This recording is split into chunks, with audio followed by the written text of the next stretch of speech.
As soon as Ralph gets settled here. What's that?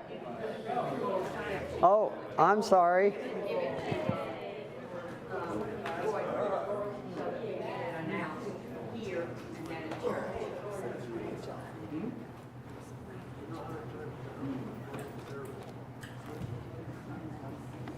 We're kind of light on crowd this morning.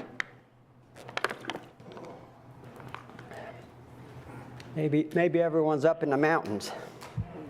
Trying to get cool. Trying to get cool? Yep.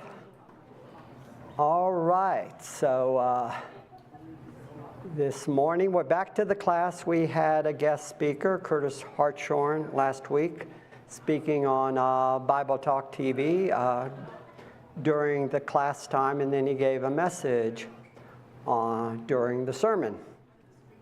So Gordon and I got a break last week. Yes, we did. Yes, we did. It was a good break. Good break.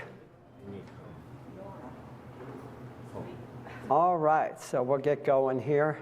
So we got a crowd up front and a crowd in the back, and then we got that vast divide in between where the two cannot see each other, communicate with each other. All right, so this quarter we have been doing the testimony of faithful witnesses. In June, we did 4 Old Testament characters, and then in July and August we'll be doing New Testament characters. And today we'll be in Luke chapter 19, verses 1 through 10. Zacchaeus, the repentant tax collector. So we're going to be studying about Zacchaeus. Now there's another title for this lesson that I like better than this one. This one is the one that came from the Lessons Standard Publishing, but I like this title better. Zacchaeus, the rich man who made it through the eye of a needle. Yeah. But then he was a wee little man from Scotland, right? Right, he was. He was a wee little man, so he probably rode a wee little camel. And maybe he had a big needle. And so he says, Jesus says, I'm going to your house for tea. yeah. I mean, Tea and somebody drank coffee back in the tea and crumpets? Yes. Or scones? Okay, Zacchaeus, the rich man who made it through the eye of a needle. Okay, our key verse for this lesson is the last verse of our passage, Luke 19:10. For the Son of Man came to seek and save the lost. And that was the reason he gave to those muttering about Jesus in inviting himself, essentially, to the house of someone who they considered to be a sinner. So in this passage we're in, Luke 19, the beginning of Luke 19, and Luke 18 and 19, in that short section, we come across 3 men, all who wanted to see Jesus. We have the rich ruler. He came to Jesus wanting to know, what must I do to inherit eternal life? And Jesus told him, keep the commandments, do not kill, do not steal, do not commit adultery. And he says, well, these I've kept from my youth. And then he doesn't leave well enough alone, and he asks the follow-up questions. Anything else?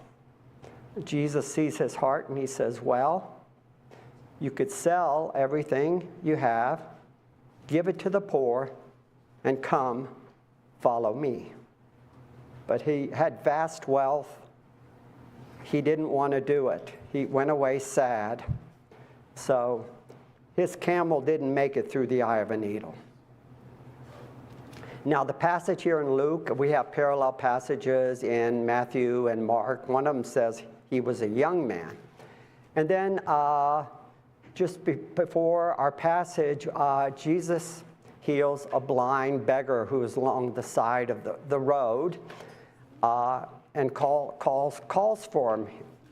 The blind beggar says, what's this commotion? What's this commotion? They said, well, Jesus is coming by.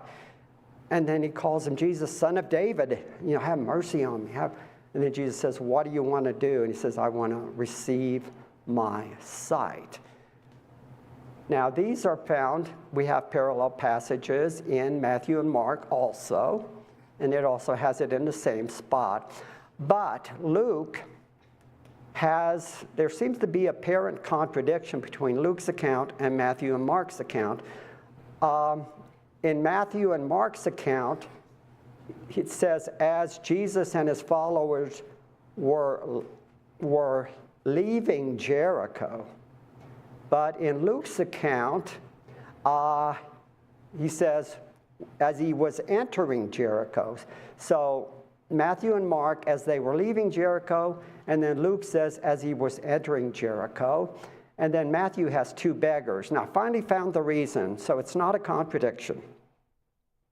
There are two Jerichos.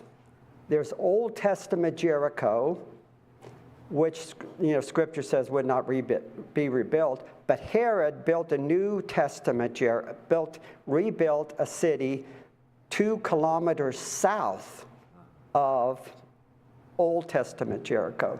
So it was as Jesus was leaving Old Testament Jericho and getting ready to enter New Testament Jericho. So this beggar was between the two cities. They were, as I said, they were about 1.7 miles apart. And then, of course, Matthew has two beggars there. And then we have the wealthy tax collector, which, interestingly enough, it's an interesting story, but Matthew and Mark do not cover the story of Zacchaeus. So our lesson context, Jesus and his disciples were going to Jerusalem for the final Passover that he would have with them. He knew it was the final Passover. They did not know that. So along the way, this trip here, from Luke 9:51 until they get to Jericho, it's about a 40-mile trip. So along the way, Jesus taught, there were 17 parables, 15 unique to Luke, including perhaps the two most famous, the Good Samaritan and the prodigal son. He answered questions and he healed people along this route. Jericho was their last stop before reaching the capital city. Jericho was there down close to the Jordan River, and Jerusalem was a mountain. So they would be going from Jericho all the way up to Jerusalem. I liken Jericho to like a base camp when you're doing mountain climbing. Because there you're getting all your stuff together, you're getting your supplies and everything, because from Jericho to Jerusalem, essentially, there's desert. So they're getting ready to make that trip. And Jericho was really an oasis for weary travelers, and we'll talk about that later. But it says along the way, it sounds like Jesus is really doing a lot of stuff along the way, but we find out from a closer study that this really didn't all happen during that time period. Luke is taking this as an opportunity to put in all his teachings, or many of his teachings. Now we know that because Luke 9:51, it says he's getting ready to go to Jerusalem. We'll see that slide in a moment. And they passed through a village which was the home of Martha and Mary, and Martha invited Jesus in for a meal, and she had him over, and she was doing all the cooking and doing all the work, and she was getting exasperated because Mary wasn't doing anything. She was sitting at the feet of Jesus. So that's an interesting story, nothing wrong with that. But then we get to John chapter 11, and we find out that that village they lived in is Bethany, right outside Jerusalem. So Luke 9:51, he's leaving Galilee, and then Luke has him right in Luke 10 already being there in Jerusalem. So from that we know that it's not really everything in that order. So here's the passage where they're leaving Galilee. As the time approached for him to be taken up to heaven, his hour had come, or his hour is coming. he sends messengers on ahead who went into a Samaritan village to get things ready for him.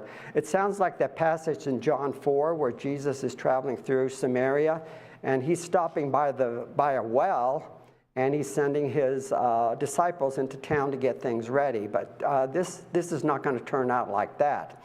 But the people there, unlike that other time in John 4, did not welcome him. Why? Because he was heading for Jerusalem. In John 4, he was headed away from Jerusalem. So the Samaritans didn't care for Jerusalem. So as long as you were headed away from Jerusalem, they showed you hospitality. But if you're going the other way, then forget the hospitality. When the disciples, James and John, saw this, they asked, Lord, do you want us to call down from heaven, call fire down from heaven to destroy them? But Jesus turned and rebuked them. Then he and his disciples went to another village. And from this action of James and John, Mark calls them sons of thunder because they wanted to call fire down. So here's sort of a map.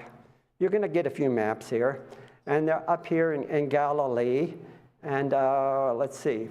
So Luke 9:51, Jesus sets out from Galilee to go to Jerusalem. Then Luke 10:38, so he starts out up here, and then the next chapter, he's already all the way down here. Luke 17:11, he's back up here again. So up here, down here, back up here again. And then Luke 19:1, Jesus is in Jericho. And then Luke 19:45, he makes it to Jerusalem for the triumphal entry there when he goes in on the donkey. So here's just a map of the trip. They're coming from Galilee. They're going down. They don't really know the city, but this is where he got the harsh treatment. The plan was, I guess, to go down this way, but when they got the treatment, he crosses the Jordan, goes to the other side, the region beyond the Jordan.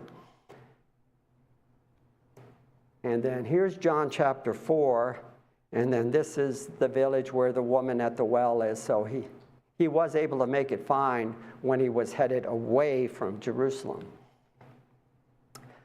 Okay, another map. There are 3 ways, essentially, you can get from Capernaum to down to Jerusalem.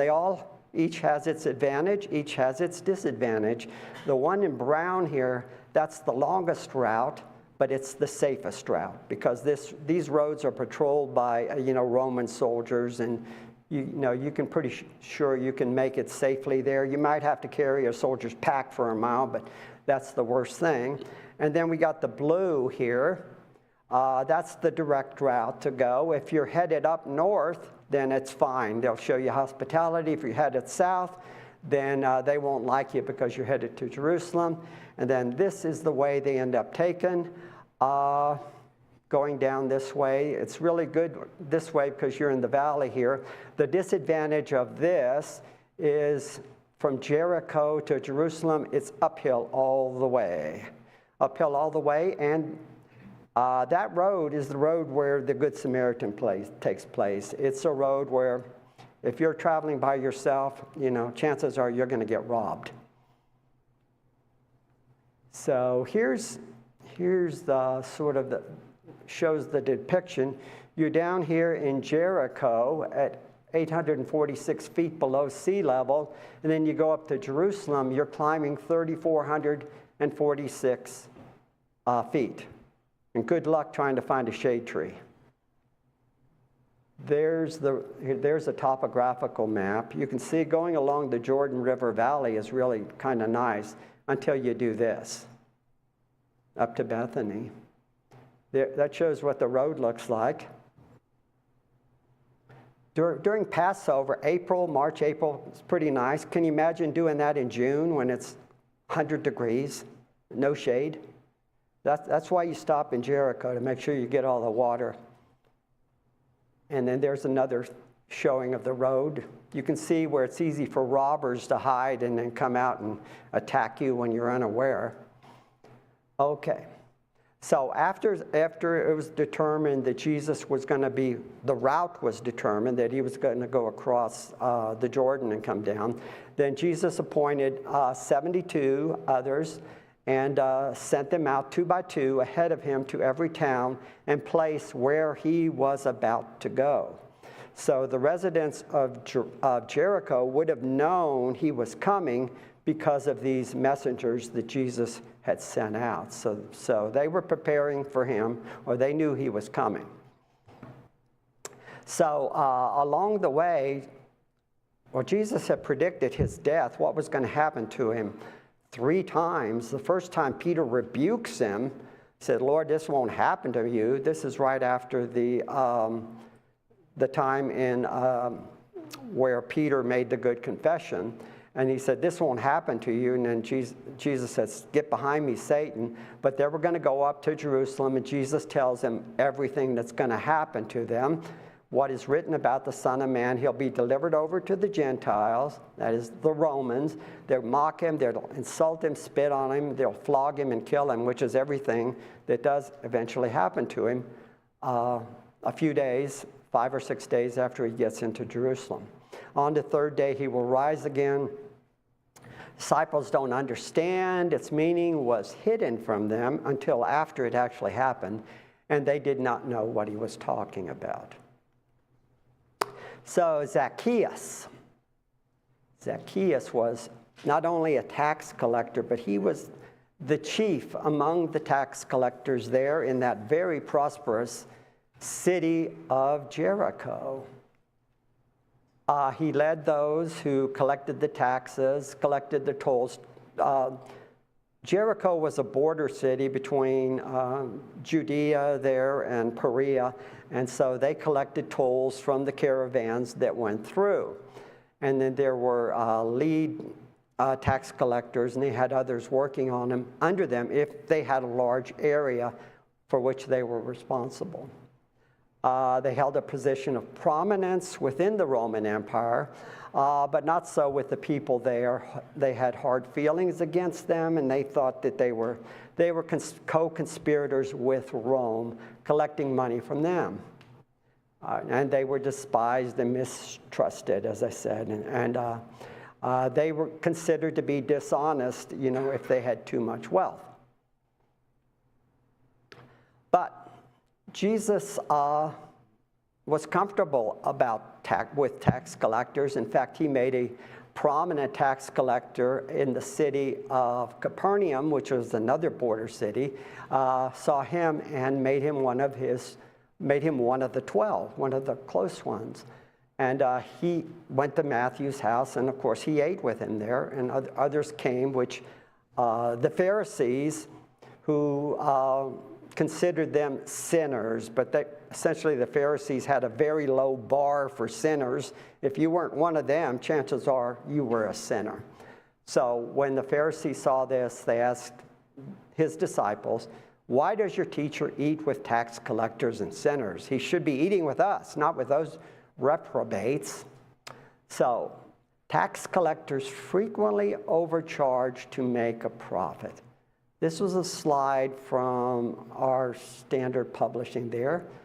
Not quite true. Tax collectors always overcharged to make a profit. They were a bunch of thugs. Yeah. When you go to King Soopers, when you go to Safeway, you check out. Do you know they're overcharging you for those groceries to make a profit? They're not charging you what they paid for them. If they don't make a profit, what happens to the store? Closes. We're going to look at that. Was making a profit necessary? Tax collection, the good old days. Oh, we're paying all this, let's go back to the good times. Remember Solomon? Well, he died. His son Rehoboam was the person they thought was going to take over after Solomon's death, because he was Solomon's son. Rehoboam went to Shechem, where all Israel had gathered to make him king. When Jeroboam, son of Nebat, heard of this, he returned from Egypt, for he had fled to Egypt to escape from King Solomon, who was trying to kill him. The leaders of Israel summoned him, and Jeroboam and the whole assembly of Israel went to speak with Rehoboam. Your father, Rehoboam, Solomon, was a hard master, they said. Lighten the harsh labor demands and heavy taxes that your father imposed upon us, then we will be your loyal subjects. So Rehoboam thinks about it. He asks his young advisors. He says, we're going to raise them. So they said, okay, forget about it. But they were heavily taxed up in the north, and they're wondering, what's he doing with all our tax money? And then they go down to Jerusalem, and they're seeing he's using all their tax money to support 700 wives and 300 concubines and all that. So once they get to Jerusalem, they see how their tax drachmas are being used, and they're not happy with it. So becoming a tax collector. How do you become a tax collector? Tax collectors were not salaried employers of the government. That surprise anyone? They weren't paid. They worked under a franchise system where they actually pay Rome to collect taxes for them. Franchise system is a business model where one party pays another party for the right to use its trademark and business system to sell goods and services. Now, about 20 years or so ago, when my son Adam was in the high school class here, about once a month, we'd stop at the Dunkin' Donuts there on Fillmore and Prospect and buy a dozen donuts, and had to shell out $2.99 for a dozen of donuts. One day, I was there, and I noticed the Dunkin' Donuts sign wasn't there. It was replaced by a sign that just said donuts. So I went in and talked to the guy, and luckily it's the franchise owner. He said, yeah, that Dunkin' Donuts sign cost me $30,000 a year to have that up. They charge me $30,000 a year to sell their donuts. And I have to buy all my products from them at an inflated price. And when they put these coupons in the paper, I have to cut my profits because of those coupons. I don't know if they paid him for the coupons or not, but still that's more work to collect all those coupons. So if you have a Dunkin' Donuts franchise, they don't pay you, you pay them. Same with McDonald's or any franchise. So here's the process. Step one is the census. They conduct a census. That's to determine their tax base. So what kind of people do we have here? That sort of thing. And when they do censuses, that caused a revolt. It talks about it in Acts chapter 5, because they know the purpose of that census is they want to see what to charge you. So when you go to a restaurant that you usually go to and you notice they got a new menu, what does that mean? More money. Yeah. They've just raised the prices. So with census comes, they want to raise our taxes. So individuals competed for the right to collect taxes for the government through a competitive bidding process. So you might say they do the census, and then the Roman government sends out RFPs, requests for proposals. And I want to be a tax collector, so you got to do this proposal, and you make sure that you are qualified to do it, that you know math, you know accounting, and that you will do it. And they bid. The winning bidder is not the lowest bidder, it's the highest bidder, the one that will give them most to collect the taxes. And once the winning bidder is found out, he had to pay in advance for the right to collect taxes. So once you start out, you're already behind. That's a sunk cost that you have. So the taxes that the tax collector collected had to cover the amount that you owed according to that census. So you had to turn in that money. You had to make up the money that you paid to win the bid, And then you had to cover your expenses, going out, collecting the money, staying places. So 1, 2, and 3, those just make you even. So 4 is profit. So if you don't collect a profit, then essentially you've done all that work for free. And what is a good profit for a tax collector? 1 denarius a day? They probably charge more than that. So they determined their profit. But they are responsible. If you don't get all that money, you got to make it up on your own. Rome preferred to hire local tax collectors because they were familiar with the inhabitants there, familiar with the area, and would be able to do a better job of collecting the money. And some tax collectors, if you had a large area, you probably had people working for you, and that would be somebody like Zacchaeus, who was a chief tax collector. But even God collected taxes. After Jesus and his disciples arrived in Capernaum, that was one place where you paid your taxes, the collectors of the 2 drachma temple tax came to Peter and says, "Doesn't your teacher pay the temple tax?" Apparently, Jesus had been negligent in paying his taxes. So they came to him because he didn't go to them. And that goes back to the book of Exodus. And then, what's it say? When you take a census, census, then taxes, to count them. Each one must pay the Lord a ransom for his life at the time he is counted. Then no plague will come upon you when you number them. Each one who crosses over to those already counted is to give a half shekel according to the sanctuary shekel. Each weighs 20 gerahs. The half shekel is an offering to the Lord. And then Exodus 30, all who cross over the Jordan, age 20, so you have to be 20 or older to pay this tax, are to give an offering to the Lord. The rich are not to give more than half shekel, and the poor are not to give less when they make the offering to the Lord. So this is not a progressive tax. Everyone pays the same, regardless of whether you are rich or poor.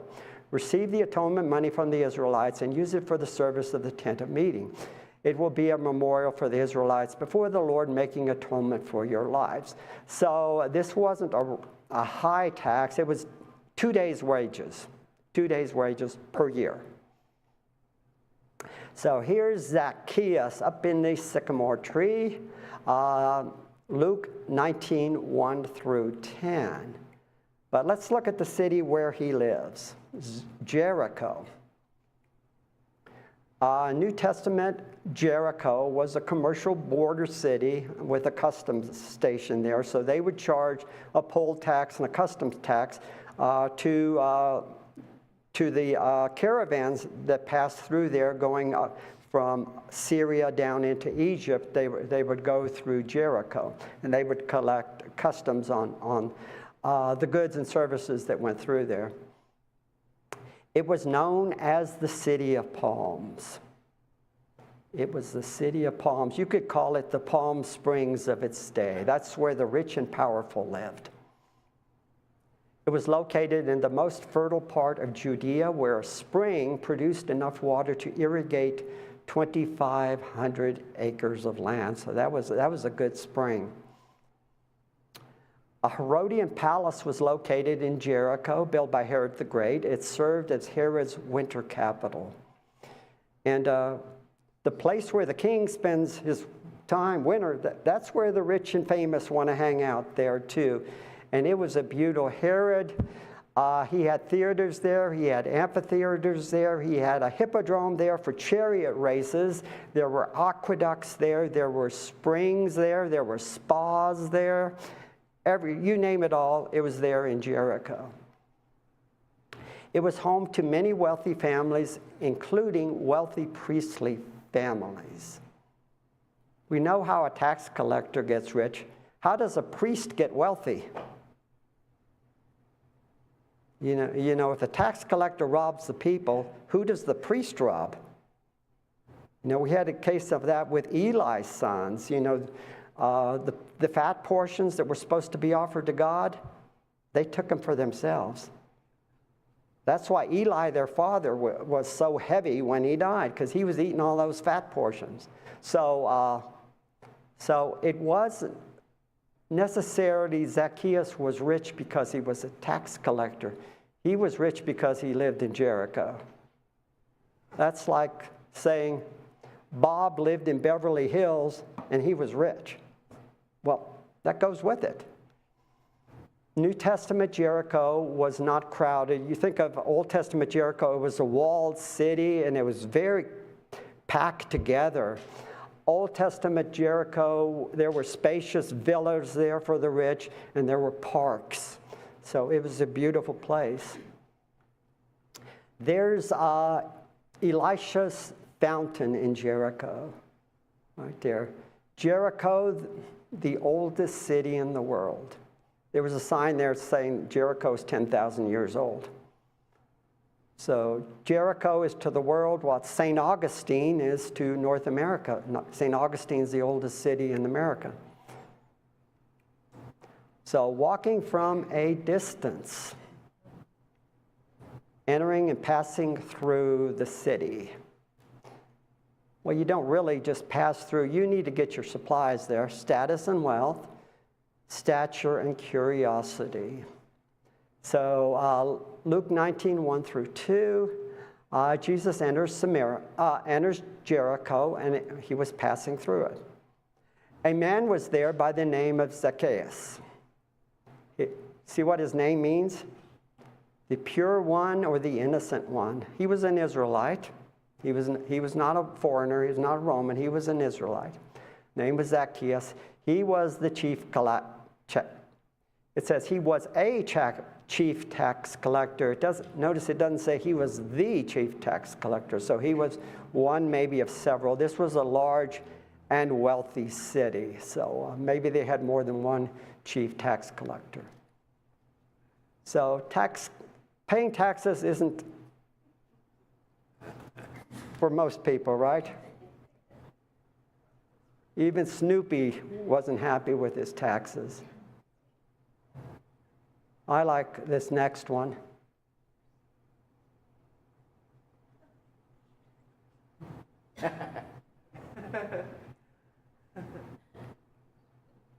Now here is Matthew.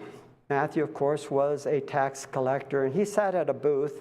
He was in the city of Capernaum, which was a border city between the land that ruled by Herod Antipas and ruled by his half-brother Herod Philip up north.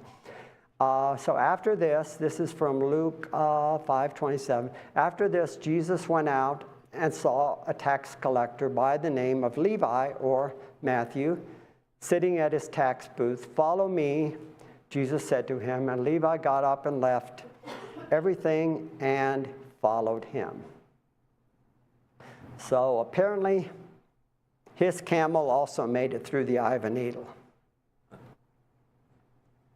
Now, we're not told Levi was explicitly told that he was a rich man, but he was a tax collector. He wanted to see who Jesus was, as opposed to he wanted to see Jesus. He wanted to get to know him. Who is this man?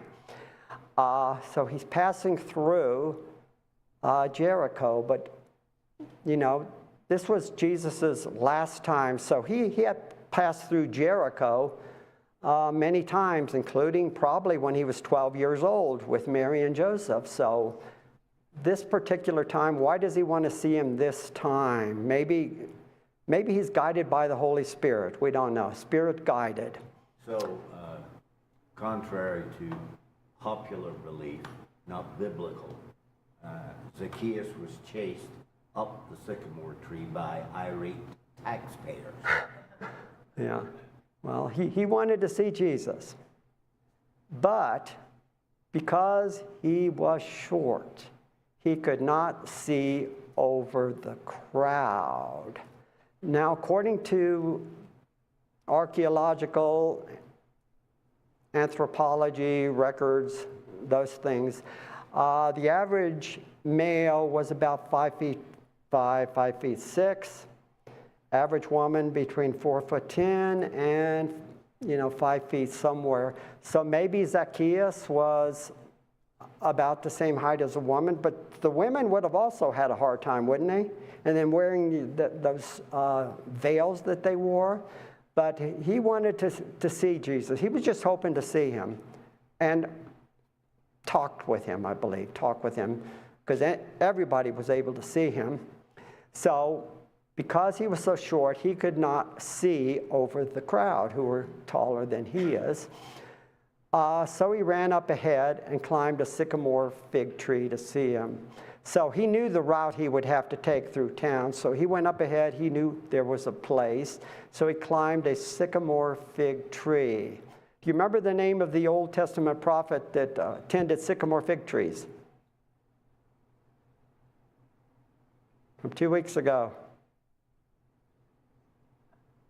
Blank and Andy. Amos.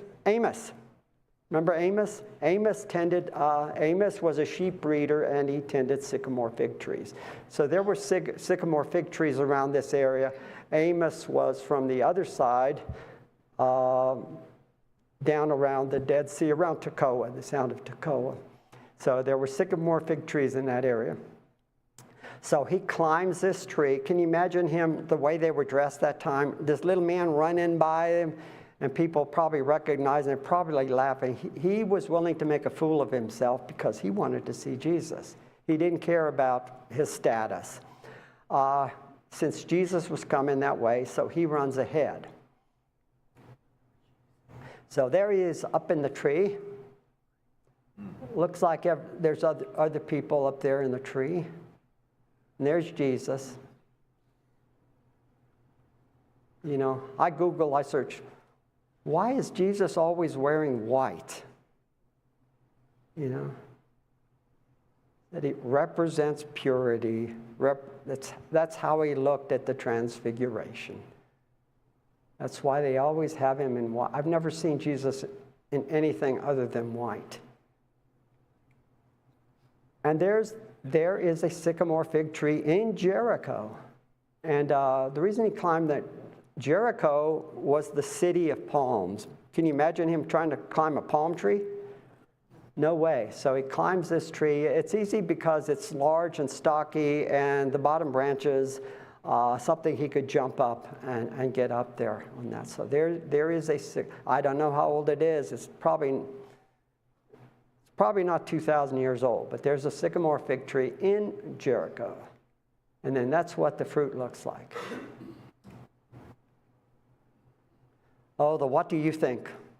So please don't make it what does the teacher think.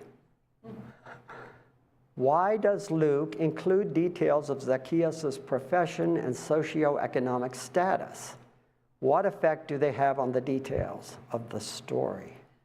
Why is he telling us that he's a tax collector and that he's wealthy as opposed to just some? The opening of the Gospel of Luke is Luke is writing all this down for the benefit of someone called Theophilus. And same name crops up at the beginning of the book of Acts. And if this is a single individual, not a term for those who are lovers of God, which Theophilus means, I think Luke is a detailed man in that Theophilus would have wanted to know something more about these individuals that he is recording, including the main character, Jesus. Mm-hmm. And I'll let you know that what the last verse, the Son of Man came for who? To save the Pharisees? The righteous, that. So that's the reason. Flawed people. If you read Hebrews chapter 11, the Faith Hall of Fame, of those people there, which one was perfect? You think about Abraham. He was wealthy, wasn't he? How did he get some of that wealth? By lying about his wife. Oh, she's my sister. So Pharaoh takes him, he goes into the household, and then, she's not his sister, she's his wife. You're a good dead man. And he says, oh, I'm sorry. So Pharaoh is apologizing to the liar when he did nothing wrong. He gives him servants, he gives him wealth. Then Abraham goes back to it, after he leaves Egypt. He lives in the territory of Abimelech. Oh, Sarah's my sister. Same thing happens again. He gets rewarded again. And then what does Isaac do? Oh, Rebekah's my sister. To Abimelech, to the same person. So, if you have faith, you would think God would take care of you. How is God going to fulfill his promise to you if you're going to be killed so they can have your wife? Also, behind all of this is the advice is never lie to a tax collector. Yep. Yeah. You're a good person. We'll just take everything you have. And okay, in what ways might such information bear on your mark as a disciple maker? It's go into all the world, teach the gospel. Make disciples. Interacting up close. When Jesus reaches the spot, he looks up. Jesus knew. And what is it? Hey, you up there. Who are you? Come on down. No, he calls him by name. They've never met. Jesus addresses him by name, makes it personal. The slide there showed other people up there. I don't know if there were or not. Zacchaeus, come down immediately. Lazarus, come forth. He calls him by name. Zacchaeus, come down, imperative. Now, do it now. I must stay at your house today. I must stay at your house today. Dick and Lynell, I'm coming to your house for lunch today. Okay? Good luck. Good luck, huh? Good. You don't even know what you're having, right? Okay, so he invites himself. I must stay at your house today. What about tonight? That trip from Jericho to Bethany or whatever, that's not a trip you start out at noon. You start out before daylight on that. So he's going to stay there. And so he came down at once and welcomed him gladly. So he comes down. He welcomes them. Sure, you can stay at my house. All the people saw this and they began to mutter, he has gone to be the guest of not a tax collector, but a sinner. A sinner. So he's a sinner because he's wealthy. But there are a lot of people in your town that are wealthy. You got wealthy priests. How did they get to be that way? So they're muttering because of that. But I'm sure Zacchaeus hears that. But he's getting down. But Jesus says to them, this is Matthew, truly I tell you, tax collectors and prostitutes are entering the kingdom of God ahead of you. He's talking to the chief priests here in Jerusalem. For John came to you to show you, John the Baptist came to you to show you the way of righteousness, and you did not believe him, but the tax collectors and the prostitutes did. So he's letting the chief priests know that, hey, tax collectors and prostitutes are coming into the kingdom of God ahead of you. So here's that passage from John the Baptist. Even tax collectors came to be baptized. Teacher, calling John the Baptist teacher, they asked, what should we do? Don't collect any more than you are required to. He told them, what are they required to? You remember that they got to earn their pay. The laborer is worthy of his hire because Rome isn't paying them. But Zacchaeus, after he came down, probably, fell down. He stood up and said to the Lord, look, Lord, here and now I give half of my possessions to the poor. Ooh, he comes out, he has initiative here, right? Maybe he heard about, if I don't say that, he might want me to give all of it to the poor. So he volunteers to give half of his possessions to the poor. How do you do that? That could be difficult. And I got the if there. If I have cheated anyone out of anything, I will pay back 4 times the amount. From the lessons I've looked at, it seems like everybody reads this. I give half of my possessions to the poor, and since I have cheated everyone, I'm going to pay. They don't have the if, they have since I did this. Is that the second bell? Second bell, okay. So he's going to pay back 4 times, and actually you don't have to. He's going above and beyond. You just restore the original amount and then add 20%. So he's going above and beyond. Generosity is not the means to salvation. It is the evidence of salvation. You don't do works because you need it. Works is the sign of your faith. You don't do works to show your faith. The works are evidence of your faith. So today's salvation has come to this house because this man too is the son of Abraham. He's an Israelite. For the Son of Man came to seek and to save the lost.